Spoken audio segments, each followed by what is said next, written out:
Praise the Lord friends. இன்றைக்கும் நம்ம தியானிக்க வேண்டிய வசனம் ஏசாயா 61:10. கர்த்தருக்குள் பூரிப்பாய் மகிழுகிறேன், என் தேவனுக்குள் என் ஆத்துமா களிகூர்ந்திருக்கிறது.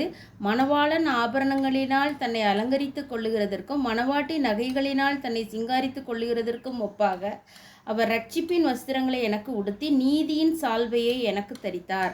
ஆமாம் ஃப்ரெண்ட்ஸ், இந்த வசனத்தில் வந்துட்டு இவங்க சொல்லும்போது ஆத்மா ரொம்ப களி கூர்ந்து ரொம்ப ஹாப்பியாக இருக்குது.